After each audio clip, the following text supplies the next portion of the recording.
Mr. Speaker, let me just quote from a letter to the Speaker of the House by the Director of the Congressional Budget Office dated yesterday. Quote, the Congressional Budget Office and the Joint Committee on Taxation estimated that the total cost of those mandates to state, local, and tribal governments and the private sector would greatly exceed the annual thresholds established under the Unfunded Mandates Reform Act. Mr. Speaker, this bill is the mother of all unfunded mandates. There are mandates on states.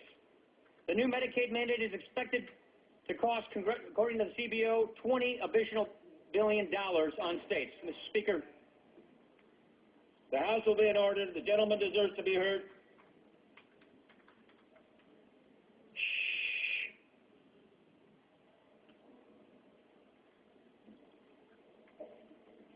Gentleman may continue. Let's start with the state mandate. $20 billion on states in Medicaid. Democratic governors have been speaking out against this. Let me quote Governor Rendell from Pennsylvania. Quote, I think it's an unfunded mandate. We just don't have the wherewithal to absorb this health care bill without some new revenue source, close quote. There's an individual mandate. It mandates individuals purchase government-approved health insurance or face a fine to be collected by the IRS, which will need $10 billion additional dollars and 16,500 new IRS agents to police and enforce this mandate. There's a business mandate. It mandates businesses provide government-approved health insurance or face penalties. If you don't offer health insurance coverage, you have to pay $2,000 per employee. If you do offer health insurance coverage, but one of your employees decides to take the federal subsidy, you have to pay up to $3,000 per employee anyway. There's a health plan mandate.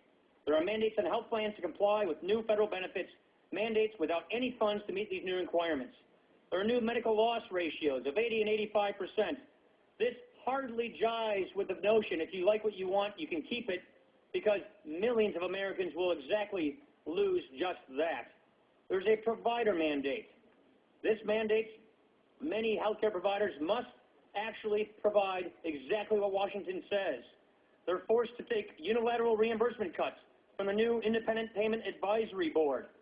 Mr. Speaker, at this time, I want to elaborate quite a bit more, but I will reserve the balance of my time.